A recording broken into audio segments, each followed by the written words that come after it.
नमस्कार दर्शकों, बात आज के चैनल के कार्यक्रम खबरदार खबरों में आपका स्वागत है। आपको बता दें कि इस कार्यक्रम में हम आपको देश दुनिया की दमदार खबरें संक्षिप्त में बताएंगे। तो लीजिए आज की खबरदार खबरें।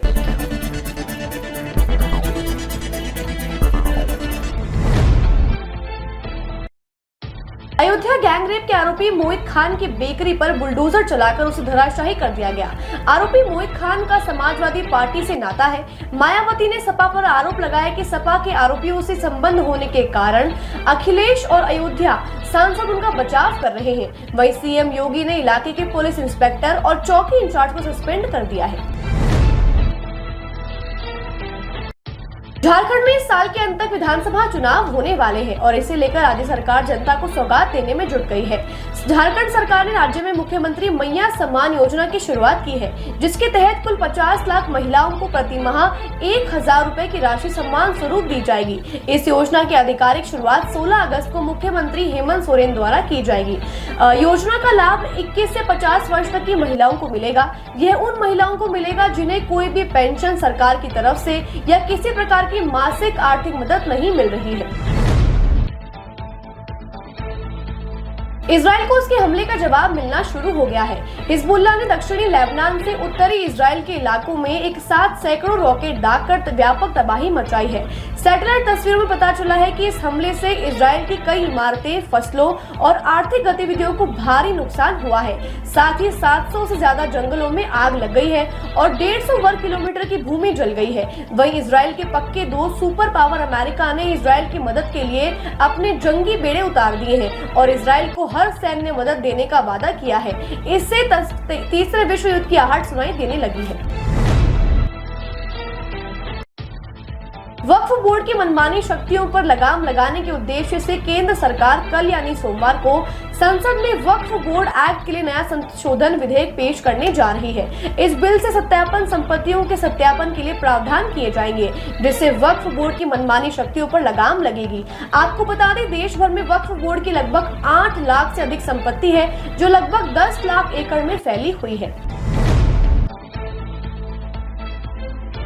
उत्तर प्रदेश में नजूल संपत्ति कानून लागू करने को लेकर योगी सरकार पीछे हटने को तैयार नहीं है। हालांकि विधान परिषद में बहुमत होने के बावजूद यूपी नजूल संपत्ति विधेयक 2024 को अभी पारित नहीं कराया गया है। सरकार का कहना है कि जनहित को ढाल बनाकर निजी हित में इस कानून का विरोध किया जा रहा है।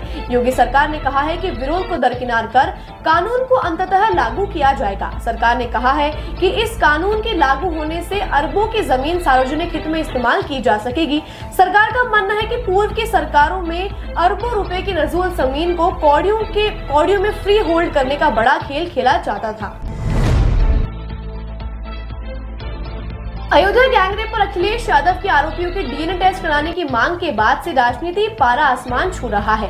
अखिलेश के इस बयान पर बसपा सुप्रीमो मायावती के बाद उप मुख्यमंत्री केशव प्रसाद मौर्य ने पलटवार कर कहा कि बलात्कारियों को बचाना सपा की जन्मजात फितरत है। मौर्य के इस बयान पर शिवपाल यादव ने कहा, मैं अयोध्या की घटना की कड़े शब्दों में निंदा करता हूँ और साथ ही पवन पांडे द्वारा किए गए केशव प्रसाद मौर्य के नार्को टेस्ट की मांग करता हूँ।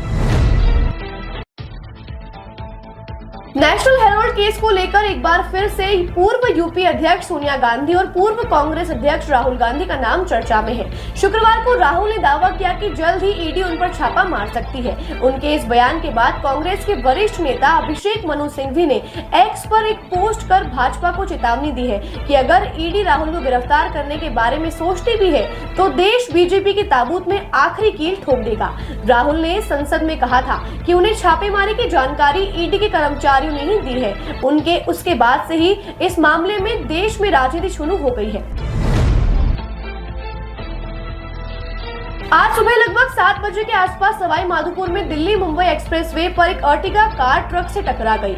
इस हादसे में भाई बहन समेत 4 लोगों की मौके पर ही मौत हो गई, वहीं 6 अन्य घायल हो गए। बताया गया है कि परिवार की एक महिला ऋषिकेश में भागवत कथा सुनने गई थी, जहां उसकी मौत हो गई है। मौत की सूचना पर परिजनों ने उसके शव को घर लाने के बजाय ऋषिकेश में ही अंतिम संस्कार किया है और उसके बाद सभी परिजन घर लौट रहे हैं। तभी रास्ते में ड्राइवर को अचानक झपकी आने से दुर्घटना हुई है। सभी कार सवार एमपी के निवासी बताए जा रहे हैं। उत्तर पश्चिम इंग्लैंड में 3 बच्चों की हत्या के बाद से ब्रिटेन में दंगे फैल गए हैं। इस दौरान प्रदर्शनकारियों ने पुलिस पर पत्थर फेंके और दुकानों में आग लगा दी। 13 साल में ब्रिटेन का यह सबसे बड़ा दंगा बताया जा रहा है। दरअसल सोशल मीडिया के जरिए अफवाह फैलाई गई कि साउथ पोर्ट में हुई इन हत्याओं में कट्टरपंथी मुस्लिम प्रवासी युवकों का हाथ है। उसके बाद से ही सैकड़ों प्रदर्शनकारी सड़कों पर उतर आए हैं। हालांकि अधिकारियों ने आरोपी युवक एक्सेल रुडाकुबाना को गिरफ्तार कर लिया है। वहीं ब्रिटेन के पीएम ने शांति की अपील की है। अजमेर के वैशाली नगर निवासी युवक नरेश पतलानी कैमरून में नौकरी करता था। वहां उसकी 6ठी मंजिल से धक्का देकर हत्या कर दी गई। परिजनों का आरोप है कि हत्यारे ने नरेश से 2 करोड़ रुपए की मांग की थी। रुपए नहीं देने पर उसकी हत्या की गई है। आरोपियों ने परिजनों को इस शर्त पर शव सौंपा है कि वे पुलिस केस नहीं करेंगे। परिजनों ने अजमेर एसपी को लिखित शिकायत पत्र देकर जाँच की मांग की है। वहीं नरेश का शव कल दिल्ली एयरपोर्ट से अजमेर लाया गया है। खबरदार खबरों में आज के लिए बस इतना ही। कल फिर नई खबरों के साथ होंगे आपसे रूबरू। नमस्कार।